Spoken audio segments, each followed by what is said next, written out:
কথায় বলে না, কারো পৌষ মাস কারো সর্বনাশ। মানে আমি হাসবো না কাঁদবো মানে বুঝতেই পারছি না, নিজেকে প্রশ্ন করছি।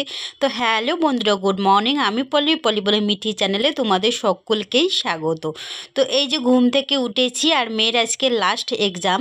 তো মেয়েকে স্কুলে খাইয়ে দাইয়ে মানে ডাল ডিম অমলেট করে কোনো রকমে আলু ভাজি করে ওকে খাইয়ে স্কুলে পাঠিয়েছি। তো আজকে ওর পাপাই নিজে নিয়ে গেছে ওকে স্কুলে দিতে গেছে। আর আমি এদিকে ওর পাপা আমি যতক্ষণ যাই না ততক্ষণ আমার বিছানাটা পরিষ্কার করা হয় না। মানে বাকি কাজগুলো হয়, ওটা হয় না, কারণ ওরা পাপা মেয়ে বিছানায় বসে শুয়ে থাকবে। তো ওরা যেই না বেরিয়ে গেলো অমনি আমি বিছানা পাটিগুলো গুছিয়ে নিলাম। আর এইদিকে কি হয়েছে বলো তো বন্ধুরা, আজকে আমার মানে শরীরটা কেন যেন সকালবেলা ঘুম থেকে ওঠার পরেই দেখছি পেটে ব্যথা করছে। মানে অপারেশন হওয়ার জায়গাটা প্রচণ্ড ভিতরে ব্যথা করছে। তো তবুও তো সংসারে কাজ আর ফেলে রাখা যায় না, সেগুলোকে তো করতেই হবে। তো মনটা দেখে বুঝতেই পারছেন একটু ভালো নেই।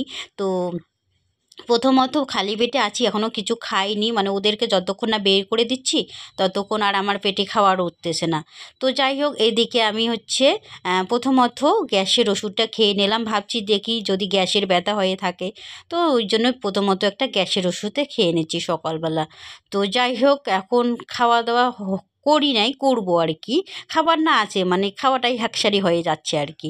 তো তারপরে হচ্ছে মানে আমি কি বলো তো, যতক্ষণ না মানে প্রচণ্ড অসুস্থ হয়ে মানে বিছানার মধ্যে লতিয়ে পড়ছি ততক্ষণ কিন্তু আমি সংসারের কাজ করেই যাই। মানে শুয়েও শান্তি পাই না যে আমার এই কাজ পড়ে আছে সেই কাজ পড়ে আছে আমি শুয়ে থাকবো, এটা হতে পারে না। আমি যতটা পারি চেষ্টা করি, দরকার পড়লে হামাগুড়ি দিয়ে ঘর পরিষ্কার করবো, এরকম একটা ব্যাপার।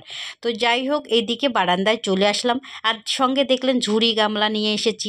তো যা ওটারও একটা কাজ আছে, সেটাও বলবো তোমাদেরকে। আর কয়েকদিন ধরে কি হয়েছে, মানে দুদিন ধরে মানে কালকে আর পরশু দিন সেরকম একটা রোদ্র উঠে নাই, বেশ ভালোই ঠান্ডা পড়েছে শিলিগুড়িতেও। তো যাই হোক, এইদিকে চলে আসলাম, ব্ল্যাঙ্কেটটা একটু শুকিয়েতে দিলাম। আর বললাম না যে মেয়ের পাপা মেয়েকে স্কুলে দিতে গেছে আর সঙ্গে বাজারটাও করে নিয়ে এসেছে। মানে কয়েকদিন ধরেই বলছি যে সকালবেলা আমাকে একটু বাজার করে দিও, তো সকালবেলা গিয়ে একটু বাজার করে দিও। তো মানে আমাকে বাজার করতে হয়, বাজারের দায়িত্ব কিন্তু মেয়ের পাপার নয়, বাজারের দায়িত্বটা আমারই। ও মা সব পড়ে যাচ্ছিলো তোমাদেরকে দেখাতে গিয়ে। তো এইদিকে কী কী বাজার এনেছে সেটা তোমাদেরকে একটু দেখাবো। আর মেয়ের বাবা বাজারে গেছে মানে স্পেশাল কিছুই এসেছে, বুঝতেই পারছেন। ও কিন্তু বাঁধাকপি ফুলকপি আর শাক নিতে বাজারে একদমই যাবে না। তো এগুলা আমার সবজি বাজার। তো যাই হোক, আমি বের করে তোমাদেরকে দেখাচ্ছি। আর এখানে এনেছে নতুন যে হাটে আলুগুলো উঠেছে, সেই আলুগুলো নিয়েছে 2 কিলো মনে হচ্ছে, যতদূর সম্ভবত ঠিক জানি না। আর বেগুন নিয়েছে মনে হচ্ছে 1 কিলো। তো যাই হোক, এগুলো কিন্তু আমি বলে দিয়েছিলাম যে এটা এনো। আর বাঁধাকপি কিন্তু পাপা মেয়ের কেউ খায় না, আর দুটা বাঁধাকপি এনেছে। মানে পাপা মেয়ে কিন্তু পাতেও নেবে না বাঁধাকপি, ওই খাসির চর্বি দিয়েই রান্না করো আর মাছের মাথা দিয়েই রান্না করো, ওরা কিন্তু কেউ খাবে না। কে খাবে, আমি খাবো, সেই জন্য দুইটা বাঁধাকপি এনেছে। মানে কি বলবো আর। আর এই যে বলেছিলাম না যে বাজার গেছে মানে স্পেশাল কিছু এসেছে, তো দেখাচ্ছি তোমাদেরকে কি এনেছে। ও কিন্তু বোঝাই সেই বাজার করাইয়া লোক নয়। তো যাই হোক, তোমাদেরকে আগে ঢেলে দেখাই কি এসেছে। তো গামলাতেই ঢালবো, ঝুড়িতে ঢালবো না, ভাবলাম কিনে কি এনেছে, ওই জন্য ঝুড়ি গামলা সব নিয়ে এসেছি। তো আমি নিজেও দেখতে চাই, তোমাদেরকেও দেখাচ্ছি আর কি। তো এই যে বলেছিলাম সেটা হচ্ছে মাটন এনেছে গো, মাটন। মানে খাওয়া কিন্তু আমরা ভালোই খাবো, মানে যেই সেই খাবার খাওয়ার চলবে না, বাবা মেয়ে দুজনেই। মানে আর কিছু হোক না না হোক, মানে মাটন চিকেন আর মাছ আর ডিম, মানে এই কটা ডেইলি দিন আমাদেরকে মানে কিছু না কিছু লাগবে। এই 4টা জিনিস ছাড়া আমাদের ভাত একদমই খাবে না। মেয়ের পাপা দুজনে, হয় মাছ নালে চিকেন নালে মাটন নালে মানে এই 4টা জিনিস, মানে যাই থাকো 4টা জিনিসের মধ্যে একটা থাকবে। আর এইদিকে আছে ধনে পাতা এনেছে। শাক আনতে বলেছিলাম যে বাজারে যাচ্ছে সকালবেলা, একটু পারলে আমার জন্য শাক এনে তো। তো মানে শাক আনতে কিন্তু আমি বেশ ভয়ে পাই ওকে বলতে।